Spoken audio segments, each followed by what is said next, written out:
here today. Not only is this like a really gorgeous building, and even though I'm from Fife, I don't really come into Fife properly.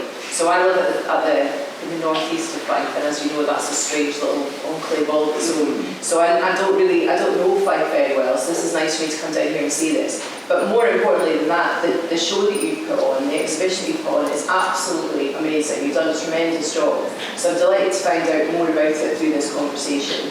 And I think, first of all, it's the name for me. Like, it's very strange to me, you've asked me of all people to come and do this. Obviously, witches, that's what it's show. Why is it called Hag? So I guess when Kate approached me, she wanted to do something that related to witchcraft and craft. Well, actually, she approached me first of all. She wanted to do an exhibition. She had some thoughts on what that could potentially be. She was like, I'm really interested in witches. I was like, stop right there. That's me. I'm done. Don't go any further. That's what I want to do, because I spent the whole of lockdown listening to your podcast and catching up with all like 70 odd of them. Sorry. It was great. It was great. I walked the streets of Glasgow just listening to you and what you've done with the campaign. And so when Kate asked about, bringing witchcraft and craft together, I was like, yes, that's absolutely my bag. And with that, she was like, okay, go in and think about what that theme could be, because obviously witchcraft kind of covers a whole host of different things. And it was when I had listened to the BBC Sounds podcast, sorry to... They interviewed us, but it's okay. Yeah. They only made that as of our campaign. Well, that's genuinely, so it's fine, whatever. And it was listening to the podcast Witch, and there was episode 8, it was called Hag, and it was all to do with older women and witchcraft and the kind of correlation between that. And then it had Sarah's, I'm going to say your name wrong, I can't say it, McGillivray. I like how you brought that out. And her kind of haunting poem that was woven in with that podcast, and I was just like, that sounds amazing.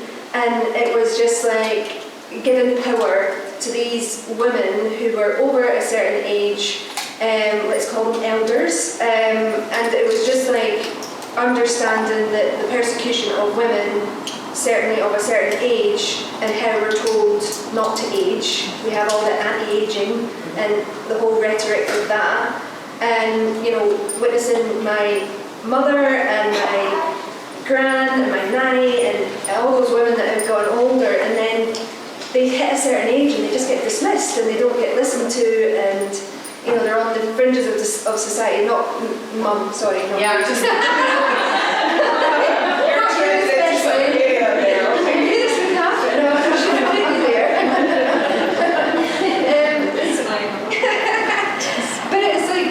You are of a certain age, and then the doors get shut. So that kind of really struck a chord to me, because as I am aspiring hag, I am edging towards the bracket of like menopausal women, and also of a certain age. And in the witchcraft trials, it was there was only 15% under 30 of all the women that were killed in the UK, and over 50% were between 40 and 60 of the menopausal women. And so it was just like, I'm sure people who have been through the menopause or are going through it, you get accused of being crazy, or keep your hormones in check, and all this kind of stuff that have come to being with an older woman. It then, I don't know where I was going with that. It also coincides that point in your life, though, I think, being at that age now, where you actually kind of go, I actually don't care. Yeah. Yes. So I don't care, and I'm just spiraling through life now, just being much ruder to people than I might have been. Pretty much. I was already quite rude. Yeah. So it's kind of given me that kind of, I don't actually care. Yeah. And I think that comes with age, and obviously you've been through enough in your life that the only young person in here is my niece, so cover her.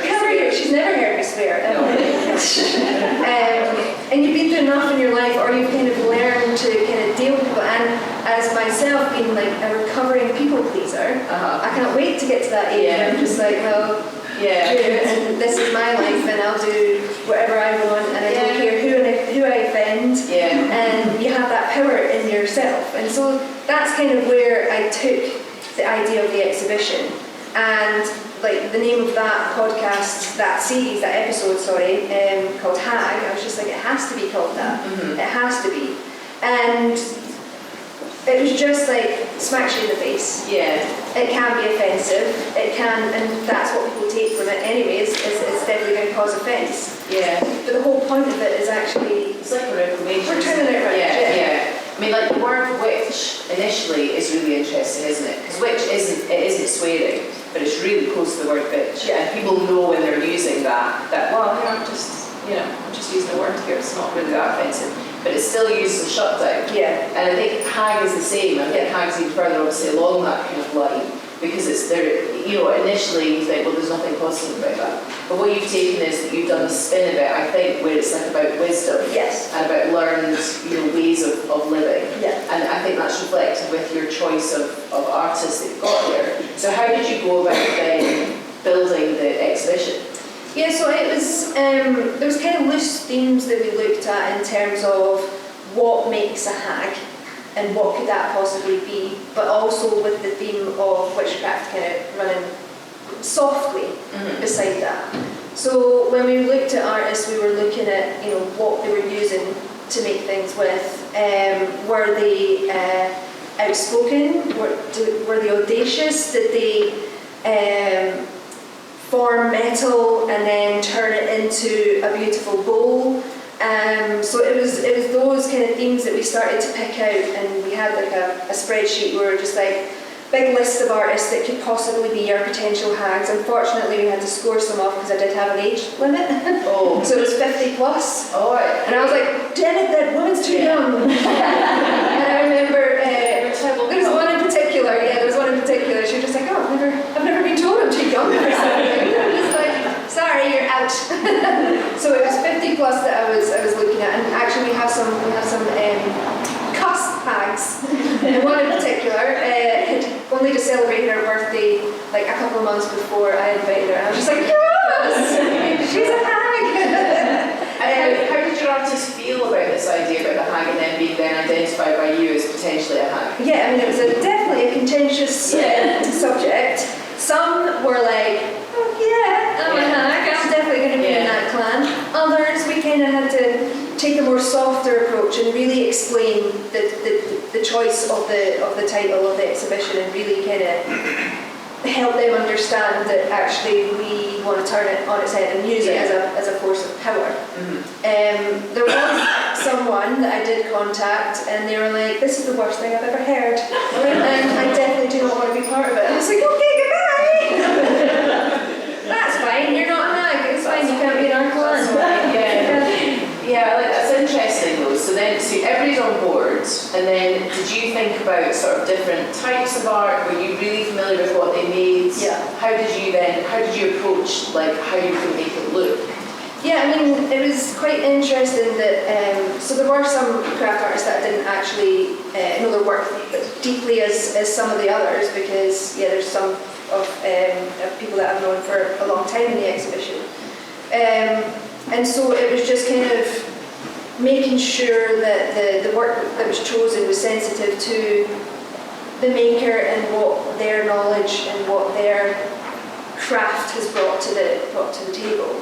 And interestingly, when we built it together, and I would put together like a mood board of what it could potentially look like, and there was this blue theme that came out of it accidentally, and you'll see it when you're in the exhibition, and we made the walls really beautiful and deep blue. And then there was also this theme of light and dark as well. So people using either like dark material, or their subject matter was quite dark, or the light side of it as well, which actually there's not much that's light-hearted in the exhibition. It does have a lot of depth to it, but the fabrics or the material were light. So we've got like white porcelain in there, we've got more fabrics and stuff. So there was those themes that started to kind of pull together. And I don't, like, was it hard putting it together? And it wasn't, because it was just so easy in terms of like, the beautiful work that we have, that was just so easy to put it together. And it took a little while kind of mapping it out and feeling where things might go, and if we want someone to be able to walk around the objects or be able to stand back from them and really take them in, so that kind of played a part in it too. The actual sort of logistics of how the room's laid out. Yeah. And did you say to the artists, this is what's happening, give me something? Or did you pick something that they had? Bit of both. Right. Yeah. Okay. There was some people that with the kind of time frame, there might not be enough time to create something new. So we were able to find something that kind of fitted well within the theme, or there was some makers that wanted to make something specific for the exhibition and inspired by the title of it and theme of it.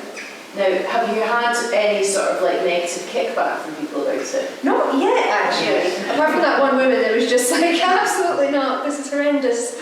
I was really scared because On Fife, who run this building, they shared a video of me describing what Hag is all about in the title, and I was so scared to look at the comments because I was just waiting for someone to say something bad or some man to say something. Yeah, exactly. I know already. There will be time, yes, there will be time. We find whenever we put stuff out, there's always someone that's man who has got something negative to say about what it is we're doing, and it's usually along the lines of, oh, I'm sure those women that have been dead for hundreds of years will be really moved by your pillaging. Yeah. What's the purpose of this? Why are you wasting money on this? Somebody said, drugs, death in Scotland are much more important. I was like, yeah, I care about that too. It doesn't mean that you can only care about one thing at a time, you know. We have got various ideas we can hold hopefully at one time. And also, you're not a drug specialist, so... No, I mean, you know, give me time. You know, who knows, I'm not just kidding, I'm not going to call that. But so, do you feel now, it must be interesting as a curator, once you start getting the public through, do you stay involved with that process while the show's on? Are you available to it, or is it like sort of like you have kind of made this thing and then you walk away from it? I definitely don't want it to be like I've walked away from it. I mean, a huge part of my practice is all about the kind of storytelling and the process. The process is a huge part of my own practice, but also showcasing others. Mm-hmm. And it's been really hard for me actually to put on an exhibition like this, because obviously we've got to think of theft and breakages and fragile things, and I always want the viewer to be immersed in the work, to be able to touch it, to be able to sniff it, to be able to hug it. I have done those things to some of those objects in the exhibition, and I would love for people to be able to do that, but I know that it's not practical. It's not practical. It's against the rules. I know, yeah, I know. So we've had to put cubes on things where normally, when normally I would just be like, just come along, lick it if you want. It's fine. It's totally fine. That's quite haggy. That's quite interesting. Yeah. Your interaction with the items. Do you think that it'll, thinking more obviously about, I mean, you obviously have this already in your head naturally, but do you think that while you're putting it together, the idea of being a hag and you moving towards hag or however you want to phrase it, will that inform your practice more, do you think? Probably. I mean, I've actually not made anything for a very, very long time, but in terms of like my practice as a curator, I can say that now. Definitely. I've got to kind of, but I'm being surrounded by all these like fabulous women who are already at that point where they don't really care what everyone else thinks, and they're making work for them, and if someone else likes it, great. And again, like I said, I'm a recovering people pleaser, so I'm going to just constantly, I'm just going to make things that I know I would like, and surely someone else might like it too. Could we talk about a couple of different works that are in there maybe? Mm-hmm. Is there anything that you really just stays with you? I mean, obviously it's all amazing. I'm not asking you to pick a favourite child here. But is there anything as you move through it that you just think, yes, this is exactly what, I mean, it's probably all exactly what you envisaged, but is there anything in particular? That's a really cruel question. I know it's a really straight question. I can't answer that. That's not fair. I mean, I can talk about the work that I've hugged and sniffed. What provoked that desire to interact with it at that level? So Lisa's work, the willow forms, like they do look humanly. So I just wanted to hug it. And there's almost like hug lines for it, so you're just like, and it also smells great. Okay, as well. Of course. And then Patricia's work, which is the raku fired bowls, the black ceramics that are in there. it just smells wonderful. I thought that was really interesting because I saw like it was a little video that you did with that, wasn't it? The process of that. And I thought when we think about the way that witches are portrayed, you know, obviously it's cauldrons and that sort of thing. So that obviously really made me think about that, which I thought was really interesting, thinking about what life would be like, and it's so different in some ways to our life and how that kind of echoes it. I found that really interesting, like that a lot. Because also the burning aspect unpleasantly is a really big part of the witch's story as well. So I mean there's various, you'll know this, but there's various kind of wrong ideas that people have about the witch trials in Scotland, which is that they were all burned at the stake, and they weren't. They were horribly strangled or hanged. I should have that by now first. But their bodies were burned. And I think this is really interesting from sort of an artistic point of view. I think because I'm a writer, so I'm not a visual artist. But like the idea that it was to absolutely erase these women, that there was nothing to be left of them. And I think that was for various reasons, and one was to stop them from being reanimated, because they had this idea that witches could then come back to life, and the devil could kind of like what we maybe now think of as a zombie, that they could bring them back to life. So part of the reason of burning them was that that wasn't possible, but also because it stopped them from getting into heaven, and it was a completely Christian society. But also this idea that it was just so clear, we have eradicated you.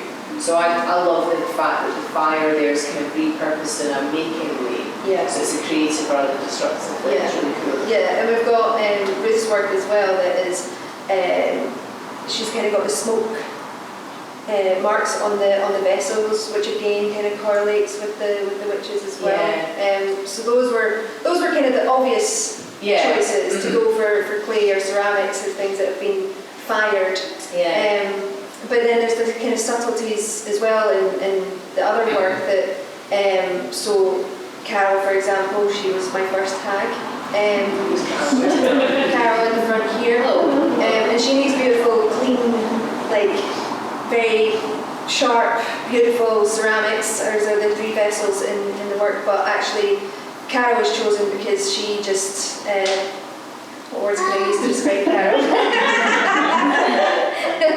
She, I would class her as an activist, but the work that she produces is so beautiful. Like it's not like throw paint on something or like stand on a paint line or whatever. Carol's doing that through her work, and she's putting a voice to things that she wants to talk about or wants people to think about through her work. And it's not as slap bam, why would Carol be a hag? Because that's one of the issues, isn't it, with how, you know, we've moved into this phase in the early, I don't know what it was, the 21st century, where we're talking about women reclaiming that and women having their power. We're talking about things like the menopause, which I think 10 years ago I don't think we really spoke about. Maybe even 5 years we didn't really speak about it. And now there's a lot of it, and you can see that that's partly because it's an industry now. So there's a lot of people like, if you buy these vitamins, it will really help you through or whatever it is. But I think that the problematic side of that is that women can then be portrayed as being one thing, but actually we're obviously various, you know, and I think it's nice to have that real, you know, range, because we're all different. Just because we're moving into that, we're not all then suddenly living in the woods with twigs in our hair, with, as I joke on the podcast, like an army of raccoons and ravens. Like that doesn't have to be how you do it. I'm suggesting that's a good way of doing it. But I was sad that there were no raccoons. Sorry. Whatever. This is not actually Scottish. But well, we got the raven. But it's really interesting, like, because you can think about, you know, all these different artists approach things obviously incredibly different ways, working in different materials, and they've all got different sort of, you know, aesthetics or whatever. I really like that. There is a coherence. You know, you do feel that. There is a kind of a link through some of them as well with the natural world, which is maybe more what you immediately think of when you think about this kind of thing. When people talk about the witch trials, they've often got the wrong idea, unfortunately, which is that the majority of women that were accused were herbalists, or they were midwives, or they were working with plants, and that's not actually true. There was a study done during the time of the campaign still running, but the early part of the campaign, with Professor Nicola Ring, who is involved in the College of Nursing and Midwifery, and they did a study into how many of those accused in Scotland were in fact herbalists, or what we might think of now as a sort of a version of a nurse or a version of a doctor. And actually it was only about 4%. But I think that it's a very alluring story, isn't it? That these women that were, my eyes just alighted when you in the back there, that were redheads, that were left-handed, that were standing up to the man, that were making potions, that's who was killed. But it's worse than that. because you didn't actually need to be any of those things. You just had to be a woman, because the idea was that women are, and I know this is hard to get our heads around now because we've reached such perfect parity and equality, is that women are somehow inferior to men. That was the thinking then, and that was why the devil could get in about women, because not only were they sort of like weaker vessels, but they were intellectually inferior, that they'd fall for his charms, and that they were also quite interested in him sexually. So all the stories, all got this angle that the devil is this kind of suave guy that's like, party with me in the woods, baby.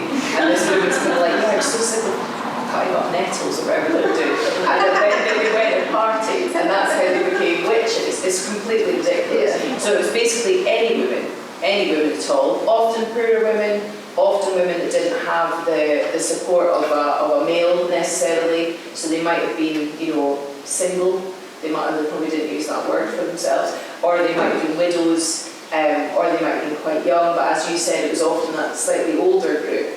And they were maybe quite difficult in some way. Not necessarily kind of a standing up to the man way, but sometimes it was what they call a quarrelsome dame, which Claire and I we really use that term because we both totally love it. So one of the ways of proving if somebody was a witch was to say, you're a quarrelsome dame, and then if you went, no I'm not, they'd be like, you see, there's no way I'm arguing yourself out of that situation. So like the idea that you were like maybe a bit nippy, and I think that is something that you've kind of alighted on there, that when you get into this phase, you kind of are like, no, I'm not doing whatever that ridiculous demand or request is. So I think that often would shine a light on you, and then you were awkward. Yeah. But then also people that maybe had mental health issues, or they had disabilities, or we had a really interesting conversation with somebody who's autistic that said to us, I think a lot of them that were accused were probably autistic and were perceived as being different and a little bit uncanny in some way. So that's quite interesting. But really the thing that the 84% accused had in common was just that they were women. Any women sort of thing. Yeah. Which is nice. Yeah. So it's lovely to move through an exhibition which is just looking at, it's empowering, I think. You walk through that and you think, right, there's a multitude of ways of being a woman. Yeah. And a way of expressing that differently through art. Yeah, and it's kind of like dropping that fear of getting older, because that is what society tells us to do. We need to fear this process. And I want people to kind of go through that exhibition and be inspired and aspire and just think, oh yeah, they've done a brilliant job, and look at like how incredible they are and what they've made. It's kind of lighting the way a wee bit, isn't it? So can I start that conversation too? Because that's something that is something that we don't talk about enough is getting older, and obviously that fear of getting older. And I'm not saying everyone that's going to see the exhibition is young and that's what they're going to be there to do, but it's just to have that conversation. And I think having the word and the powerful title that it does will hopefully fuel those conversations. Even if someone hasn't gone and seen the exhibition, but they've seen all the signs around. I mean, I came from Kirkcaldy, so I saw a sign coming in, I saw about 3 signs coming in, and just being like, it's isn't it? Exactly. Like, I think the word holds a lot of power. It's kind of semi-shocking, because it's not something that I think if you were going to call somebody that you would imagine that they might take that, like you're saying about an artist, they might take that positively, they might kind of take power from it. Yeah. So I think that's really interesting, is to say, right, well, what do we mean by this word? What do we mean by the words that we use to routinely describe women? What do we mean by witch? What do we mean by hag? What is this that we're talking about here? It's really interesting. A few words that I let's hear down. them. So powerful, resilient, don't need to be liked, undefined, audacity, reimagined, disruptor, provocative. Yeah, and I think they're all things that most people would aspire to maybe have more of, or a touch of, or a bit less of the opposite of it, sort of thing. Very interesting. I work with teenagers because I'm a teacher, and it's really interesting sometimes talking to girls about how they view themselves and what they are in the world and what the world looks like going forward. Because I think we're at a very scary point in a lot of ways just now. There's a lot of really scary stuff that's happening. There are still witch trials going on in various countries, and it's not just in countries where we might be able to sit in Scotland and kind of go, well, that's not us, that's not the way we do things. There are cases in the UK sometimes. There is a rise of it in America. Part of the thing we've written in the book is about pastors in America, and not just the deep south, because again it's really easy to just go, well, they're crazy, and just write it off, like in various parts of America, which seems to be descending into some sort of completely Bananasville thing at the moment, but where there's pastors and they're male. Not always though, there are sometimes female pastors because it's a big, big money business, isn't it? So people look at that and they go, right, that's how I'm going to make my money. So if you look at the rise of like trad wives on things like Instagram, where you can see women, are you all familiar with the term trad wives? So it's short for traditional wives, and it's women, young women, who are very beautifully done up. They look lovely, they're often dressed quite modestly, and they're living this bizarre, completely bonkers, sort of utopian idea of, I churn my own butter, I have 72,000 children, and they're all flaxen haired. There's a really horrible undercurrent, I think, about it. But they're all kind of like, my husband comes home from work and I've made everything from scratch, and I sew the children's clothes, and I'm a gentle parent. And just really, it's just all, not gentle parenting, but I just think the whole thing is just really repellent because it's a very old idea of what women should be. And I think that there's an interesting kind of Handmaid's Tale sort of thing going on, obviously, with that, where some women are saying, right, I can see that power is starting to come away from women in some ways, so I'm going to identify with those men, I'm going to make money through those men. And we know that during the witch trials it was often women accused other women, and it's like collaborators. We talk about this for a long time. And I think it's really interesting to think about how women can maybe form community through art, and can meet other women that are maybe different to them but have experienced some stuff that's the same. And I think that's the beauty of art, isn't it? Always that you can find your people through it. We had Ruth come in and do her Venus workshop, her clay workshop, and I think we could have all sat there for hours shaping our women, and I can imagine the conversations that would have come out with those types of workshops, because you just lose yourself in the art and in the craft, and then words come out and you're just like, whoa, I didn't expect to say that to this stranger that I've never met before, but it's used as a tool to do Get ready. The older you get, the more you just tell people things that you have to actually right. Anyway, so I'm terrified of what I might share later on in life. I'm always getting told that I share too much. It's maybe better that than the other way, I think, maybe, but I would say that. But I think, should we go to some questions? Alright, has anybody got a question in the audience? You're amongst friends, don't be shy. There are shy though. Is there any observations? Has anybody been to see the exhibition already? Wait, no. Are they allowed in here? Yeah. It is open. Yeah. Right, got one hand here. Is that a question? It's a question. Is that how do you feel now it's all together? I mean, I haven't seen it yet. I purposely came here first. Oh, it's brilliant. But how many of the things that you started out to achieve do you feel? Yeah, definitely. Yeah, I'm very, very proud of myself for doing it. And I think it would be interesting. I mean, I would love to just sit in the exhibition and be there all day and just listen to people's conversations and see what comes of it, because I think that's probably going to be where the magic lies, is the conversations that come out of it. But yeah, I think it looks really good, and I think I've done a good job. Yeah, you definitely have.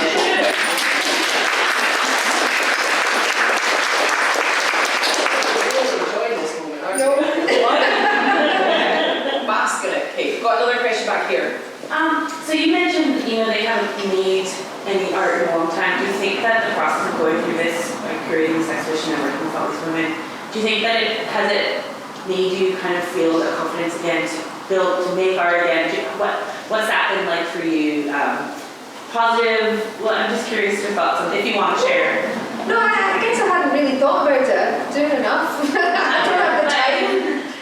But yeah, I mean, that has been a question that has come up in the past couple of days. But you also evolve as an artist, don't you? Yeah. Like you might have gone through like a time where you were making things, and now you're moving into things where you're thinking about, well, how do all those things fit into the universe? Like, what do I want to do with that? I think it kind of ebbs and flows, doesn't it? Yeah. Where you're organising, and then maybe there'll come a point where you might make or you might not make. Yeah, and I taught classes for a very long time, and I stepped away from it for a while, and I dipped my toe back in last week, and that felt amazing. So there's definitely more impetus to teach and to inspire rather than to make myself, I think. Yeah, And that would change. curating is you're making something ultimately anyway. You're making a collaboration of different things, and you've got a vision for how they're all going to work together. And to say that is making. Yeah. It's not making the thing that you can walk away with. You shouldn't be. I'm now nervous because prepared to touch and interrupt that. Actually, she may be careful, artists. Just watch her. Okay, that's what I'm saying. Do we have any more questions? And does somebody got another? Well, I just want to say a bit more about the word tag, because you read out a kind of positive list of descriptions, but it's really seen as an insult. Yeah. And I don't particularly Fife word, it's the word that you do grow up with, and it applies to who's old, who's unkempt, who's unpleasant, and does the exhibition, talk to me about the art that's in it, and I've not seen it yet, how does it challenge that through the work that's in the exhibition to make people move away from, because you're kind of trying to reimagine the word, and most people will still have an idea what the word means to them. Yeah.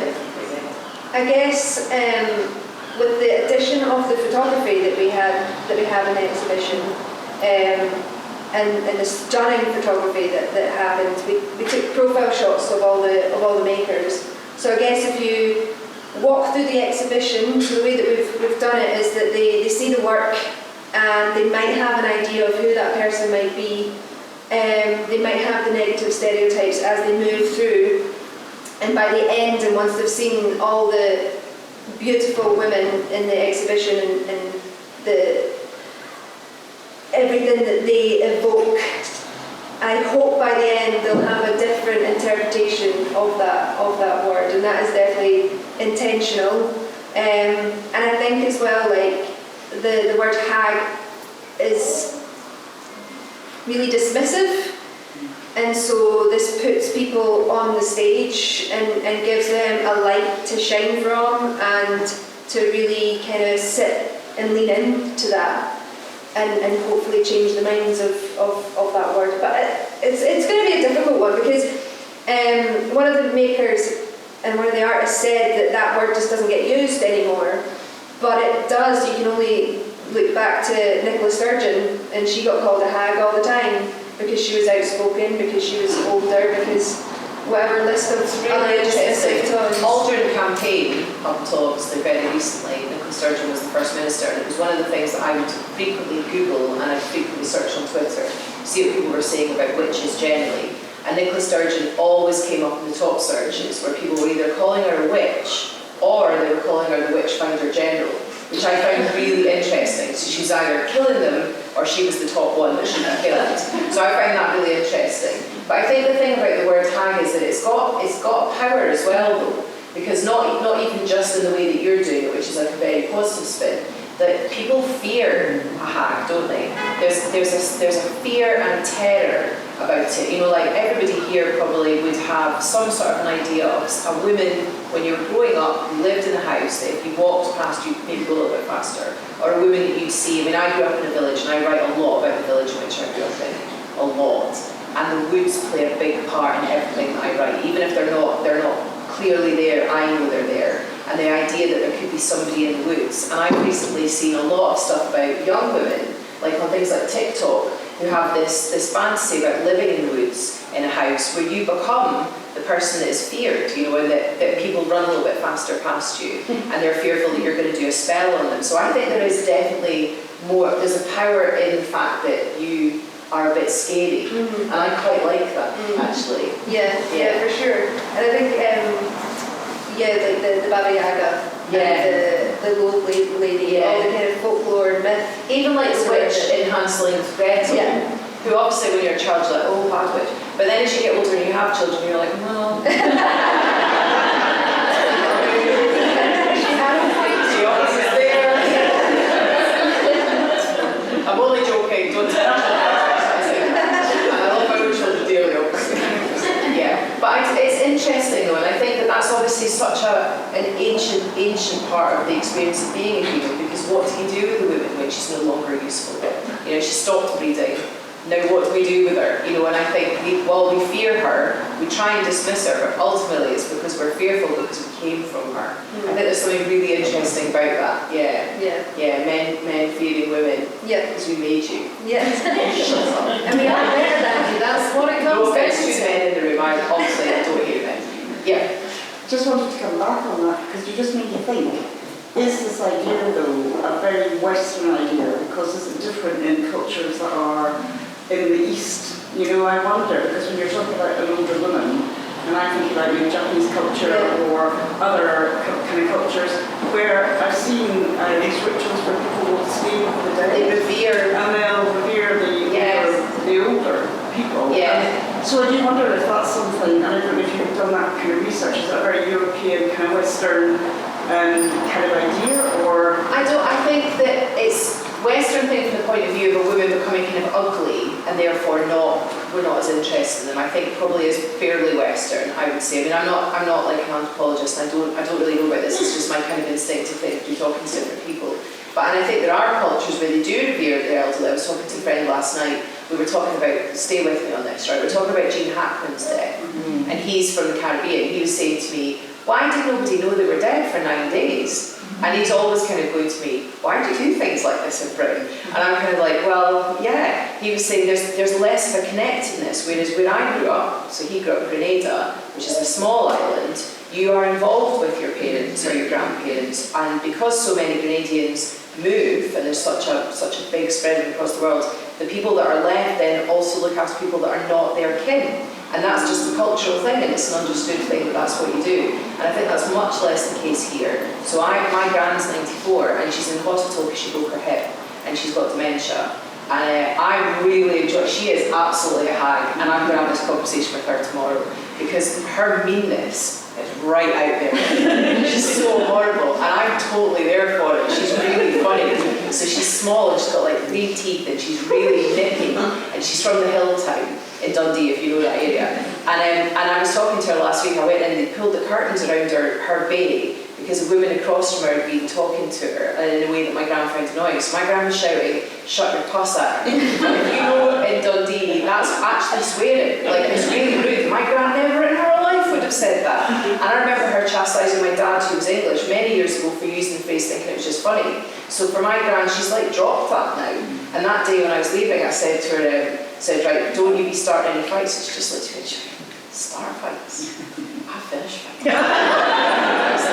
Yes, right. Like, don't make life hard for the nurses, but also I really like what you're doing there. And I think there is something to do with that, and I think we should not, I know it's not, I'm not making fun of having dementia, because obviously it's got a horrible side too. But I think the idea that we drop the kind of the artifice of being a people pleaser and of being pretty and useful and actually just be maybe a bit annoying.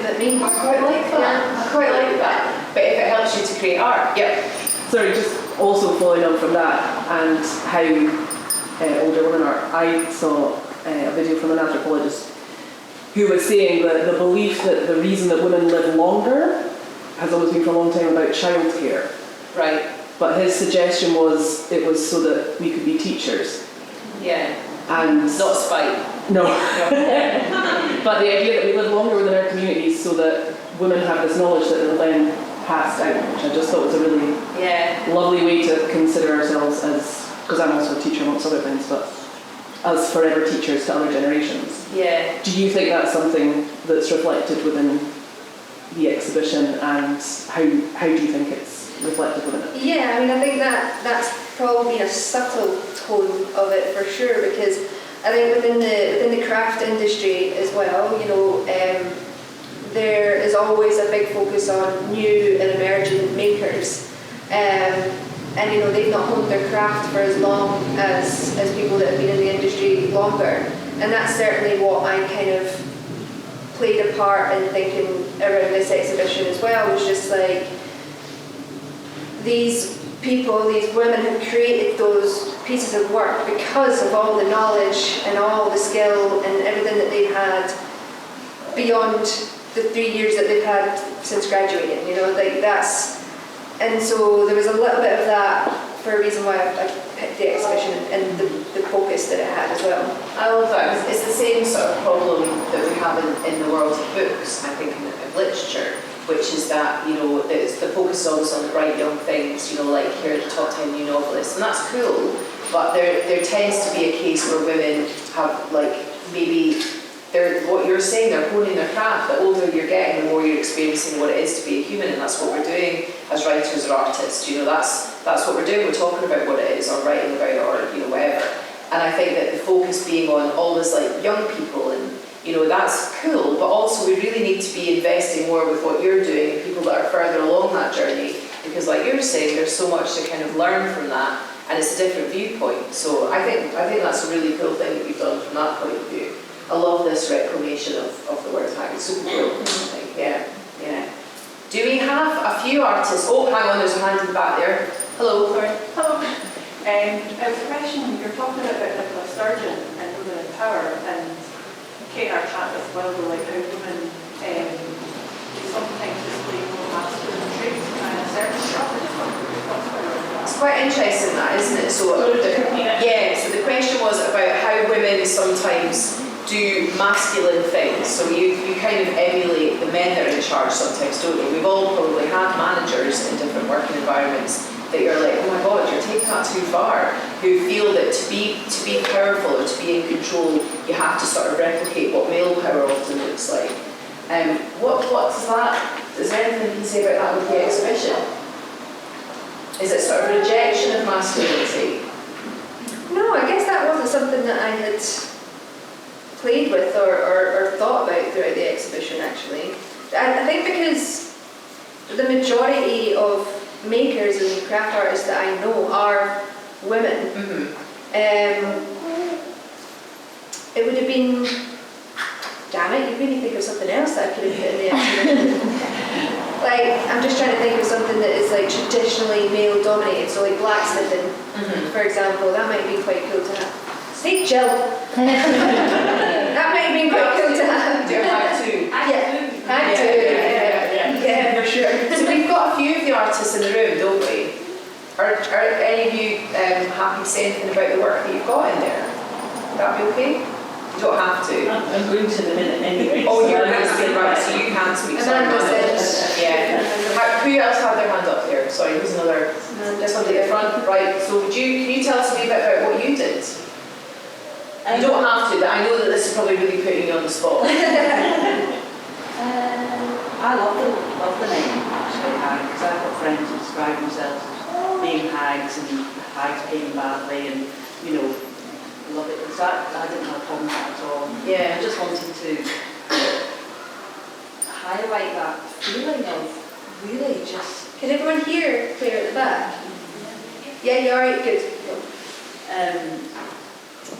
That it's kind of a privilege to be getting older as well, you know, and but also, you know, we're saying we don't care and everything, but actually, I do care what people think of the work as well. Yeah. I had an anxiety dream, which at the end of it, I couldn't find my work anywhere in the exhibition, and then I found it with my name on it, with this black gauze in front of it. And it wasn't my work either. I really do care. That's so deep. Yeah. I love that. But you do though, I mean, like, you should care about your work, you know. I think there's one thing kind of like doing the twos up to the world and kind of going, you know, stuff it. But like your art though is like, that's the thing that you do care about, you know, you want people to engage with that. I think that that's a different thing to sort of not caring about what society wants you to be. That's who you are, you know, so I totally get that. I think that's really I cool. also wanted to get a bit of humour in it as well. Yeah. Lightness in it as well. Yeah. I thought it was fun when we were coming in. We saw the sign saying hag, a hag-free exhibition. Yeah. Yes. Yeah. No hags here, no hags. Some young guys turning up, they're like tape guys, and like, brilliant, finally, no hags. Confronted with women being hairy and noisy. Outrageous. So we have somebody else in the audience, yep. I'll put my hand up nicely, not just now in tapestry, but I'll put my hand up as being one of the artists at the beginning going, hag? I don't want to be called a hag, because of the connotations that I had as a child. But I have to say, what you've done and the conversation that's been going around it has completely converted me to your ideas and thoughts. And also, I think, giving us a voice and giving us confidence to say, yeah, let's just do what we want to do, what we think is right, regardless of whether it fits with an idea of who the person is or what we should do. So I say, well done. Yeah, it's cool. It's cool. Do you have time for one more question? So we've got one last question from anybody. Maybe that's it. So there'll be somebody that's like, who wants a question about teaching? Don't be shy. No, definitely no last questions. You can always, if there's something that you want to say to Kate, you can always say it to her after. And another thing. Not that, be nice. But you can always speak to Kate afterwards if you've got questions that you were too shy to ask just now. So I think it's a tremendous exhibition. I presume after you've had this second talk, then people can go and have a look. And it's really something I think maybe to go back and look at a couple of times because there's so much to think about there. And it'll be different, I think, at different times of day. And it's really cool. I really loved it. So Kate, I would just like to say thank you so much. You've done a great job. Thanks,